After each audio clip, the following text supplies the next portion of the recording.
The Lakers once again can't get any stops, and they once again take one on the chin.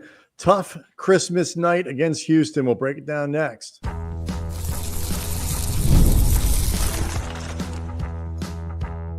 You are Locked On Lakers, your daily Los Angeles Lakers podcast, part of the Locked On Podcast Network, your team every day. Thanks to everybody for making Locked On Lakers first listen of every day, Monday through Friday, no matter how, where, get your this podcast, Apple, Spotify, one of the 37,000 plus subscribers to the YouTube channel. You are part of making the Locked On Podcast Network the number one sports podcast network in the universe. Andy, man alive, did the Lakers decide to kind of screw up Christmas. I'm glad at least the game was in the evening when most people might have already eaten or at least opened their presents, because otherwise their day could have been ruined by the effort that the Lakers put out against Houston. Certainly JJ Redick's was. Yeah, I mean, and not just was it ruined for the Lakers in this 119-96 loss to the Rockets on Christmas. The Lakers now 19-10. They are undefeated for losing by double digits. In 10 losses, they have lost by double digits in all 10. I have said this before. Unfortunately, I fear I will say it again because this might be one of those, it's going to get worse before it hopefully gets better. But when these guys lose, they get their asses handed to them, and there's no way around it.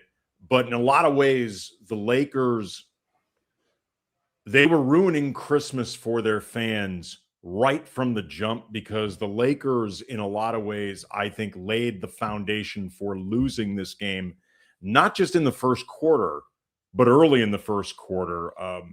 Giving up offensive rebounds for second chance points was a huge theme in this game. Houston had 17 for the game, 24 second chance points. They had 23 points off the Lakers' 16 turnovers.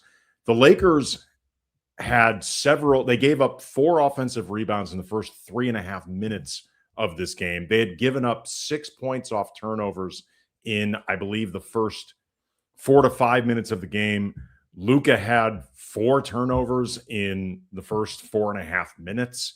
In a lot of ways, setting a theme for, we've talked a lot about the defensive execution for the Lakers and it being lacking, and the lack of focus, lack of desire. And I think that was a factor tonight. But I actually think the lack of focus and execution and urgency was worse on the offensive end. I felt like tonight there was, put it this way, there was as little attention paid to detail offensively to me as there was defensively in the loss to the Suns. Which isn't to say that the defense was good against the Rockets. I'm not implying that at all. But I actually felt like where more of the laissez-faire, other than I guess on the glass, because the Lakers got out-rebounded 48-25. But it felt to me more like there was casualness and a lack of precision, more glaring offensively than defensively, but it wasn't good on either end. No, it wasn't. I mean, look, JJ Redick was all over their effort and execution and their care factor and their want. And, you did not, we mentioned after the game in Phoenix, like the Lakers, Redick often it's an us thing, we, whatever. And it's like that one, he was, we're doing our job as coaching staff. The players, need to pick it up. They need to be, there needs to be more care. And he was as critical of the Lakers as he's been after a game in his tenure. To your point about the offense, they were bad on both sides of the ball. Don't get me wrong. And I think a game like this emphasizes a point that I know we make a lot on the show. I harp on all the time. Bad offense is a bad thing for a bad defensive team to be doing. They can't afford bad offensive possessions. There was one that got replayed a couple times that people probably saw on the ESPN broadcast where Luka comes up and he takes an early clock shot, very little ball movement. It's a 3-pointer, long rebound comes out. It's tipped to Tari Eason. He goes back the other way. Nobody stops the ball. All the Lakers are in transition. Luka doesn't really challenge at the rim. It's an easy bucket for the Rockets. And not only the Lakers give away a possession, they also were terrible in transition. It's like that they're not good enough defensively to behave like that offensively. Like there's just the whole thing is out of sorts. We're gonna talk about. JJ mentioned that Saturday's practice. They're not practicing Friday, but they are going to practice on Saturday. And he said that Saturday, he told the team, was going to be a very uncomfortable practice. He said that the practice itself is going to be uncomfortable. He said the film session is going to be uncomfortable, and it sounded like both he wants to work them physically and mentally, and also a fair amount of there's going to be some people need to come to Jesus, and everybody needs, I guess, appropriate on Christmas, but everybody is going to need to start having honest conversations with themselves, with each other. I think there's some uncomfortability that JJ himself needs to be willing to endure, that I will say for his preaching about the need for people to make uncomfortable choices, and the way he's framing this as, when you're on the court, making the more difficult decision, not looking for the half step, not looking for the easier way out. We'll talk about it. There are some areas where I think JJ is going to have to start making himself a bit more uncomfortable too with certain things that he does with this team. But you can look up and down the roster, and over the last couple games, you can basically point to everybody in terms of, in at least one of, if not both of these games, a display of carelessness, a lack of focus, a lack of effort, sometimes on both sides of the ball, sometimes more glaringly on one side of the ball. But either way, there is not enough urgency permeating from this. Like they're not a high motor team. And I think that, effort, execution, all these other things, motor is a skill. You'll hear coaches talk about that. I know we said, fans like just play hard, just play. And that is true. There's no question. Motor, though, anybody who's been around the game long, reasonable amount of time will tell you, is a skill. Certain guys have it. Certain guys have it less. And the Lakers just don't have a lot of high motor guys, particularly at the top. Right. And the high motor guys aren't super well-rounded players. Like, Jared Vanderbilt is a high motor player, but he is a deeply flawed one. Are you talking about 3-corner-3 Jared Vanderbilt? I am, but and I'm not blaming this on Vando. I'm just saying, he is a guy who is, high motor, but has drawbacks that make it so sometimes even when you need that, you can't put him on the floor or leave him there, or he doesn't help you as much. Smart is a high motor player, but he's also a little older, a little slower, a little more injury prone, and certainly not an athlete, that jumps out. Like, it's a bad combination of a lack of that kind of super high motor guys who are always go, go, go, go, go, and a corresponding lack in athleticism.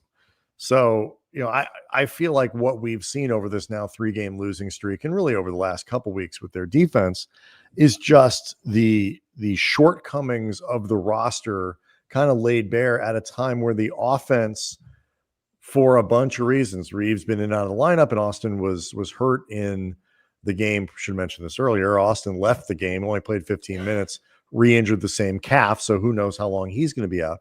But guys have been, he's getting an MRI on Friday. Dan Wojcicki from The Athletic reported sources told him this is not something the Lakers have announced, but sources told him he's going to be getting an MRI. There were a few reports that he did not leave using either crutches or a walking boot.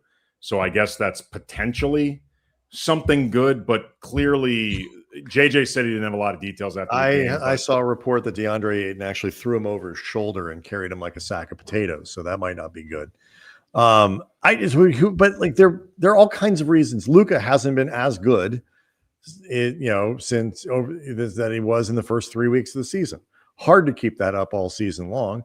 Jake LaRavia has kind of dropped off a little bit. Like they're just lots of, Rui has not been nearly as impactful over the last couple weeks as he was. He was a ghost in this game. He was, yeah. Did he score? No. I didn't think so. 0 of 6 from the field. Yeah. He absolutely was a ghost. DeAndre Ayton, kind of a ghost in this game. LeBron really started looking gassed in the fourth quarter. And I think LeBron has looked more comfortable over the last 5 or 6 games and is moving better. But it is becoming clear LeBron is at the very least not capable of regularly or reliably turning it on to carry a team when things aren't going well. Well, he's on. I think more than that. Defensively, he's not. No, but that's part of it. He needs help, right? And so, then Luka is doing a lot of work and isn't going to be able to carry you on that side of the ball either. There's just a lot going on, and we'll break it all down in the next segment, or start to at least. Doing that, people know that today's episode is brought to you by Game Time. Download the Game Time app, create an account, use code Locked On NBA for $20 off your first purchase. Plenty more on Thursday's debacle next.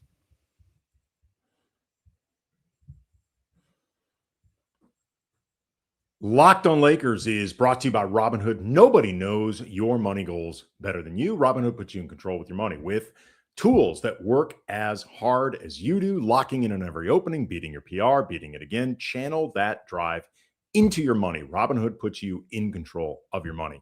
Trade stocks, ETFs, options, futures, and crypto all on one platform. You can now build and execute your own trades from a desktop with Robinhood Legends advanced tools, or take advantage of the new Robinhood strategies with a tailored portfolio managed by a team of experts. You expect more from yourself, expect more from your money. Get started today at Robinhood.com/yourmoney. Again, that's Robinhood.com/yourmoney, your money, your move. So we'll see what happens, Andy, when guys come back. But first, I do want to let you know that today's episode is brought to you by DoorDash. Season's heating up. DoorDash has a way to keep fans in their bag the whole way through, whether you're watching the highlights, the tunnel fits, or just your favorite player. DoorDash makes the entire season more fun because every player has their bag. With DoorDash, fans have one too. DoorDash keeps your snacks stocked, your gear fresh, and your watch party vibes absolutely on point. And there are nights when your team stresses you out. Let DoorDash know that they can become your post-game therapy. Sometimes you need more than dessert, especially when you're watching the Lakers try to play defense. If the group chat says pull up DoorDash, make sure that you are prepared. Snacks, cups, even a phone charger for the friend who's always at 2%. So go from tip-off to overtime. Stay in your bag and order on DoorDash. Get snacks, drinks, gear, whatever you need to get through the season. DoorDash in your bag all season long. It is going to be really hard for them to fix what I don't know what the fix is right now. And, this team defensively is so bad that when they fall down by 12 to a good Houston team that can now, has gone from being a team that couldn't score to a team that can score a lot. You go down by 12 after the first quarter, and it just feels like they can't win, not because they can't score enough, although that's a problem, because they can't. How are they going to get enough stops? Like, you got to get a lot of stops to come back from a 12-point deficit when the other team with Kevin Durant is going to make another run at some point in the game. And it's just, they were ahead. They were playing from ahead during a lot of that early season success. And what is clear right now is they cannot play from behind because they aren't good enough defensively to do it.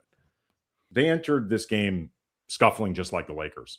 They had actually been playing pretty bad leading up to this point. And the Lakers, I think, at least theoretically, could have had an opportunity to jump on a team going through their own stuff, and that was vulnerable in a lot of different ways. From my weekly ESPN Lakers show, Lakers Talk on 710 ESPN, I previewed the game with Jackson Gatlin from Locked On Rockets, and he had been very concerned in a lot of ways about this game and thought that there were ways that the Lakers could potentially attack the Rockets. He said their defense, frankly, has not been up to what it had been earlier in the year, and that their offense has certain vulnerabilities, particularly when they can't score on second chance points. Problem solved tonight for Houston. No offense has vulnerabilities against the Lakers. But I do think, though, like, there is no easy fix. And I don't know if there is a fix, certainly with the roster as is. Fixes may not come without, there's certain things I'm sure they can try to do differently schematically. I've talked incessantly in the JJ Redick era about them switching way too much and switching too passively. Like, at the very least, I think they should work on the way they switch, because there were too many possessions in this game where they switched without providing any type of anything for Houston to navigate at all. And if you were doing that, then at some point you might as well just ask them, how would you like us to defend you? Like, what would be your preference? What would be the most optimal, pleasant way to do this? And you can talk about what, I know you and I have debated before, and I'm not looking to debate it now, but about whether this is JJ's philosophy versus the roster personnel limitations, combination of both, whatever. In this sense, I don't care, because the way they are doing it can't possibly be effective and considered effective. And they've been doing it this way for a year and a half. So at some point that falls on the coach to say, do this differently, do this with more force. And, I want to read at some point before the show's over, JJ's pretty heated comments about the team. Read it now. Okay, let me pull them up really quickly. But like, you got it. Okay. Yeah, here we go. So he started out by saying, quote, the two words of the day were effort and execution. And he mentioned that when they exhibit both, they're a good team, and when they don't, they're a bad team. Then he said, we were a bad basketball team. When asked why they weren't able to execute, JJ said, quote, because we don't care enough right now. And that's the part that bothers me a lot. We don't care enough to do the things that are necessary. We don't care enough to be professional. We had it. We had it, as in we had it before. I always say this culture, I always say this about a good team being a functional organism. He actually snapped his fingers. It can change like that. We don't have it right now. And then when asked how they can fix things when they don't practice a lot, JJ said, quote, it's a matter of making the choice. And too often we have guys that don't want to make that choice. And it's pretty consistent who the guys are. Saturday's practice, I told the guys it's going to be uncomfortable. The meeting is going to be uncomfortable. I'm not going to do another 53 games like this. And he was asked later if the care factor can be coached. And he said, the care factor is, do I care enough to do what I'm actually supposed to do and just do it consistently? That's what championship habits are. And that's just what we don't have right now. I don't think the fixes, like in terms of like true fixed, is right there in front of them. But I think, if nothing else, the first step towards fixing it to whatever degree is, can you make it better? Can you make it flawed, but better? A better version of something flawed. And I feel like everybody from JJ and his staff through the players need to all be looking for the ways to make it flawed, but better. Whether that means the flawed offensive guys look to be the best version of themselves they can be offensively, and the coaches find the best ways to use them offensively to accentuate the things they do better defensively. The better offensive players need to be the best version of themselves they can be defensively, even if it's flawed. And in the case of JJ, he needs to start playing, I think, at the top of games, at least one of his three designated rotation energy guys, the guys that bring the things that he's clearly looking for, between Vando, Smart, or LaRavia. He needs to start one of those three guys at the beginning of a game to set the tone that he wants. Otherwise, JJ can talk about this, but the reality is he's not doing the thing he's uncomfortable with. Like, it's very clear he's not comfortable with the idea of sacrificing an element of the offense that he wants. And he wants the other guys, who I imagine the starting five includes some of the guys that he's talking about doesn't do things that he wants, or he is concerned about losing that offensive piece of it. He needs to make himself a little bit more uncomfortable too. And this is not new for me to say this, but I think, I mean, obviously we're talking about the starting lineup here, but like the notion of not starting Rui, whether it's entirely based on believing that, you want to keep that offense in there, I think starting Vanderbilt is something that I think he still is not a big Vando fan. Although, he's playing him, he's getting more playing time. Guys are hurt, but we'll see when the rotation. I mean, those three dudes I mentioned had the three best offensive ratings in this game tonight. And, Vanderbilt hit a couple corner threes. He's being pretty judicious about the shots he takes. Overall, on a night where a lot of things were a problem, Jared Vanderbilt was probably really not one of them. I would argue he was the best player on the court tonight. It's very possible. Low bar to clear, very possible. But at the very least, they need to find the balance that comes with not playing Rui and LeBron to start games. And so if you're going to play LeBron to start games, and they are, then you got to sit Rui. Like, it's just this is not a wild thing that anybody is proposing. It's the starting lineup that even a couple idiots like us have been proposing since the beginning of training camp. Basically every idiot who covers this team has been proposing it. And I that was our assumption as to what they would probably land on. And then Smart got hurt and made that impossible, but whatever. But like, that to me seems like when you think about strings to pull, just he's been healthy every game. It's the easiest one. I mean, Jake has not played great.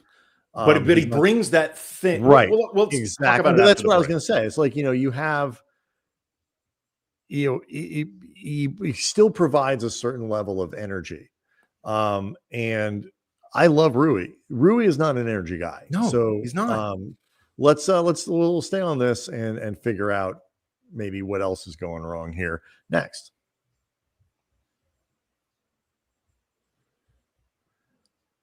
Locked On Lakers is brought to you by Game Time. And during basketball season, there is nothing like being in the building other than Christmas Day inside cryptoarena.com. The energy, the crowd, the big run that gets everyone on their feet, in theory. Fans want to be there for those big moments, not stuck refreshing screens or guessing what tickets are going to cost. Hope nobody paid for them tonight. That's where Game Time comes in. The Game Time app gives fans the advantage back, making it incredibly easy to score amazing tickets fast, simple, and without the guesswork. Browsing the Game Time app is straightforward and intuitive. Finding tickets takes just a few taps. Prices include the fees up front, so you know the total it's clear from start to finish. And whether it's an NBA game or another live event, everything is right there in one place. Take the guesswork out of buying tickets with Game Time. Download the Game Time app, create an account, use the code LOCKEDONNBA. That's LOCKEDONNBA for $20 off your first purchase. Again, download the Game Time app. Get in on the action. Want to let people know, remind them about the Everydayer Club. If you are a person who perhaps wants an ad-free experience, and we know you're out there because we get your emails, this is the way to do it. Join the Everydayer Club. You get access to... Sorry, I wasn't prepared for that. Already.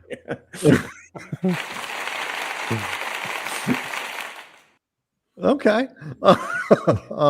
So anyway, you get access to ad-free shows, special Discord chat for Locked On listeners and Locked On Lakers fans. Andy and I'll be trying to pop in there and all that kind of stuff as well. But mostly just the biggest thing is it offers you a change in your viewing experience. $5 a month, $50 a year, and the show is ad-free. If that's not your jam, you don't want to pay for it. As we say at the beginning every time, never behind a paywall. We're not going to make you start now. So Everydayer Club, you go to lockedonlakers.supercast.com and check it out. So I know I know that circumstances have made it hard. Smart's been in and out of the lineup. Then Rui was in and out of the lineup and all this other stuff. But this, to me, if you want to point to a place where I feel like JJ is just kind of repeatedly making a decision that does not make much sense to me, and there maybe is context we don't know about, whether it's Smart's minutes, whatever. This is the one thing that I just look at and say, it just doesn't make much sense because it clearly doesn't work. The sample size is big enough now to know it does not work. And with the other three guys that really four, because it's not like Aiton's not starting, who the other four starters are going to be, who they really have to be. And if that's the case, then you need to find a fifth guy who works best with them. Clearly, it's not Rui. Not getting it on either side of the ball. And so a change there needs to be made. You talk about other schematic stuff. It's hard to know sometimes whether or not it's execution or scheme or yes to both. But the starting lineup thing to me just seems obvious. Well, yeah. I mean, because here's the thing. There have been guys in and out of the lineup that has made it difficult for JJ to play the correct starting lineup, whatever the correct starting lineup would be, on a consistent basis, because guys have been unavailable throughout the opening 29 games of the season. That is clearly not JJ's fault, but it is very clear what his preferred starting lineup is with everybody available. That is his choice, and it's a choice, like I said, he needs to start looking for the uncomfortable himself. That being said, we've talked a lot about the defensive issues with this team and those struggles and the need to find better ways to execute it, better ways to overcome the sum of the parts. Part of what's been so frustrating to me about this unwillingness to put one defensively oriented player among the starting five for that balance is, quite frankly, I don't think the offense has been good enough to be so precious about it. Like, that's the thing that's driven me crazy about it, is they don't have an elite offense. It'd be one thing if JJ did not want to tamper with the thing that's been so good that, yeah, it's got some problems, but you see how much this just puts this team in an advantage time and time again, and you don't want to take away from it. The offense has gotten progressively worse as the season's gotten along. I think it's gotten progressively less clear. It's gotten less cohesive. They don't move. There's very, very little action and movement in the way compared to what the Suns were doing the other night, compared to what Houston was doing, where the ball ping pongs around. The Lakers get possessions like that occasionally, but they don't get them enough. And I mentioned in the first segment the sequence with Luka. And there are 3 or 4 of those a game where the ball doesn't move. There are a couple with LeBron where the ball doesn't move. There are going to be a couple with AR where the ball doesn't move. And it's bad because both they turn into low efficiency plays, but they also are catalysts for the other team to exploit the Lakers defensively. And, when they earlier in the season, look, there was still a lot of Luka, and it was Luka-centric, and it's going to be Luka-centric. Luka was more efficient at the beginning of the year. That extra 10% of efficiency or whatever it is, 15% makes a big difference. But there was just more hop and action, and perhaps urgency because they were playing without LeBron. They were playing without Luka sometimes. There was just more of that urgency that they were playing with. And that isn't just the care factor, it's pace. It's probably attention to detail. There's no probably. I guarantee you that is what part of what JJ is talking about is attention to detail. He's not talking purely about playing 100 miles an hour on every single possession. I guarantee you, he is talking about attention to detail on both sides of the ball, not just defense, and not like some of urgency, some of what, again, I've never asked this about JJ, but I asked this to JJ. I'd be stunned if isn't what he's talking about. Part of urgency is the desire to maintain your focus where you are minding these details, where you are playing with purpose offensively as well. Like Luka, Austin, and LeBron, especially over the last few weeks, they're on 3 different islands offensively. Like, there is no cohesion between the 3 of them at all. And I don't know what percentage falls on the 3 of them individually or JJ for not making them do it more or having more for them to do. The other guys, I guess at times just standing around, whether because they don't think they're going to get involved or because they don't know what they're supposed to be doing while the 3 different islands. It's a lot of screen and roll reliance on, like, Luka gets in the paint. This thing happens here now, this guy cuts. It's a lot of read and react and a lot of understanding. But like, if the penetration's a little slower, or if it doesn't happen, or it's like you say, the ball sticks a little bit, and so a couple possessions go by, and you're a second late making a cut or a move or something like that. The screen doesn't come quite as quickly, isn't set quite as well. So it's just like, I do think it would help significantly if the ball touched more hands on more possessions in terms of just raising the level of engagement. And you run a Luka Doncic offense differently than you would one with, a different star. Like, there may be less structure, there may be, but like, they need to run more action and involve more guys and set more screens off ball and do all these things, not because it's going to get them, just because it's going to get them better shots, but it probably will, but mostly because they need to get guys moving. They just don't. And you saw it, like, there was I think it was in the middle of the second quarter, something like that, where the action and the energy just picked up a little bit. Lakers kind of seemed like they might have a chance to pull it within 5 or 6 by halftime, but there's just all of a sudden you see them kind of wake up and they're all moving with more purpose. Construct reasons for them to move with purpose. They just stand too much. And that translates to defense.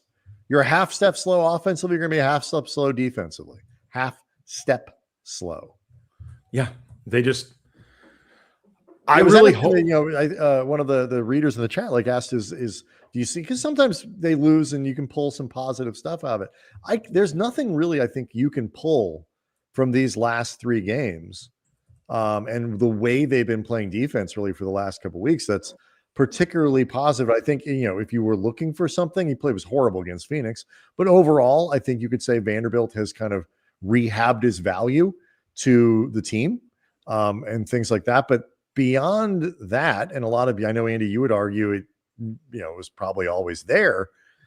No, I did argue it was always there. Right. I don't see anything positive because Luka's not like playing bad. Like, Luka's sort of slowed down a little bit. LeBron is fine, but like, we're seeing some of the limitations of just LeBron at the defense. He is certainly, he's not the entire problem. He's certainly not the solution. Rui is not playing well. Jake LaRavia is not playing well. I'd say Ayton is more or less doing his job on most nights. And I think you're tonight, notwithstanding, he was pretty invisible tonight. He was, and Ayton is the Lakers need their stars to be excellent. They do. And the stars were not excellent. They weren't bad, but they weren't excellent. Luka was not bad on Thursday. He was not excellent. LeBron was not bad. He was not excellent. Austin got hurt. They have always needed their stars to be excellent, and then a performance from another guy or 2 other guys kind of step up.